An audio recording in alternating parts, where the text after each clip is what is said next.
एपिस्टेन files पुन्हा चर्चेत येतात, नावं समोर यायला सुरुवात होते, माध्यमं आक्रमक होतात, विरोधक आक्रमक होतात आणि अमेरिकेतलं राजकीय वातावरण तापायला लागतं. आणि याच काळात मध्य पूर्वेमध्ये अचानक तणाव निर्माण होतो, वाढतो, इराणवर कारवाई होते आणि संपूर्ण जगाचं लक्ष एका क्षणात डायव्हर्ट होतं. आता हा केवळ योगायोग आहे की राजकारणातली एक जुनी पण प्रभावी रणनीती आहे, याचंच सखोल विश्लेषण आपण करणार आहोत.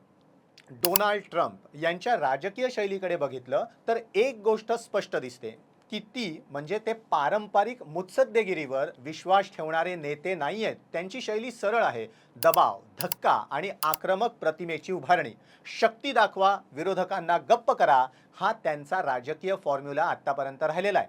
मग प्रश्न असा येतो की इराणवर कारवाई ही नेमकी याच वेळेला का झाली जेव्हा एपिस्टेन फाईल्स या चर्चेत होत्या? गेल्या वर्षी पण इस्रायल आणि इराण यांच्यात तणाव निर्माण झालेला होता आणि इस्रायलनं हल्लेही केलेले होते, पण तेव्हा अमेरिकेनं पूर्ण ताकदीनं उडी घेतलेली नव्हती. अमेरिकेची भूमिका ही मर्यादित होती.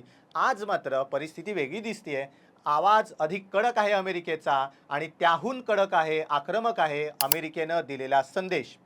दरम्यान थोडी पार्श्वभूमी जाणून घेऊयात आणि मग पुढच्या विश्लेषणाला येऊयात. अमेरिकेत नेमकं काय घडत होतं?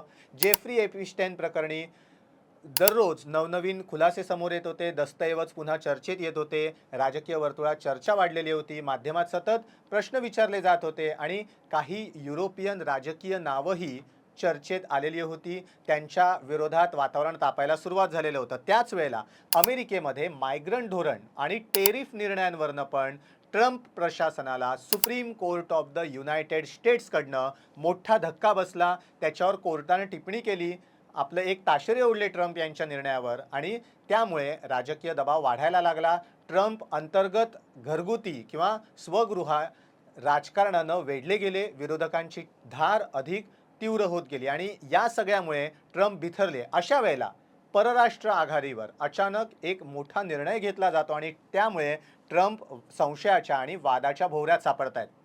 इराणने यापूर्वी अण्वस्त्र तयार न करण्याची भूमिका मांडलेली होती. आंतरराष्ट्रीय पातळीवर ते अगदी शेवटच्या टप्प्यात पोहोचल्याचा कुठलाही ठोस पुरावा समोर आलेला होता. इराण अणुबॉम्ब तयार करणार नव्हतं, ते अणुबॉम्ब पूर्ण झालाय असंही कुठे समजलेलं नव्हतं.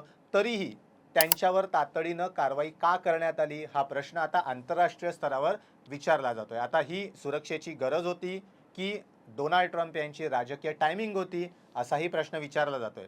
इतिहासात आपण अनेकदा बघितलंय की जेव्हा देशांतर्गत दबाव वाढतो तेव्हा बाहेरचा धोका पुढे येतो, कारण बाह्य संकट हे देशाला एकत्र आणतं, देशात एक एकजुटीची भावना निर्माण करतं.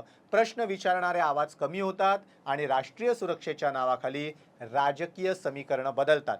डोनाल्ड ट्रम्प यांची शैली लक्षात घेतली तर ते नेहमीच प्रतिमेवर काम करतात. मी कठोर आहे, मी निर्णायक आहे, मी अमेरिकेचा बचाव करतो, हा त्यांचा संदेश असतो. त्यांच्या समर्थकांसाठी ते ठामपणे निर्णय घेणारे नेते आहेत, तर त्यांच्या विरोधकांसाठी ते आक्रमक दबावतंत्राचा वापर करणारे नेते आहेत. पण इथे मुद्दा आहे तो या संपूर्ण हल्ल्याच्या टायमिंगचा. एपिस्टेन फाईल्स चर्चेत आहेत, मायग्रंट धोरणावरनं टीका सुरू आहे, टेरिफ निर्णयावरनं डोनाल्ड ट्रम्प यांना कोर्टानं म्हणजे सुप्रीम कोर्ट ऑफ अमेरिकेनं दणका दिलेला आहे आणि त्याच वेळेला इराण विरोधात आक्रमक भूमिका घेतली जाते, इराणवर हल्ला केला जातो. मग काही विश्लेषक विचारतात की ही क्षेपणास्त्र फक्त मध्य पूर्वेत डागली गेली की अमेरिकेतल्या राजकीय चर्चेची दिशा बदलण्यासाठीही ही क्षेपणास्त्र डागण्यात आली? युद्धकाळात देशांतर्गत वाद मागे पडतात, राष्ट्रीय सुरक्षेच्या छत्राखाली प्रशासन अधिक मजबूत दिसतं आणि माध्यमांचं लक्ष बदलतं. आता हा राजकीय फायदा आहे का की केवळ राष्ट्रीय सुरक्षेची आवश्यकता आहे? याचंही उत्तर सरळ नाहीये. पण एक गोष्ट मात्र निश्चित आहे की राजकारणात निर्णय कधीही एका कारणानं घेतले जात नाहीत. त्यामागे सुरक्षा, रणनीती, प्रतिमा आणि कधी-कधी राजकीय गणित असे अनेक स्तर असतात.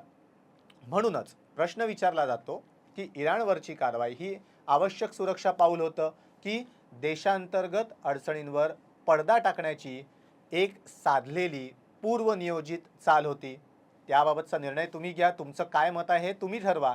मात्र तुमच्या मते ही जागतिक रणनीती होती की घरातल्या वादांपासून लक्ष विचलित करण्याची, हटवण्याची खेळी होती हे आम्हाला कमेंट करून नक्की सांगा. व्हिडिओ आवडला असेल तर लाईक करायला आणि शेअर करायला विसरू नका. टाइम महाराष्ट्र चॅनल सबस्क्राईब करायला विसरू नका. व्हिडिओ बघितल्याबद्दल धन्यवाद.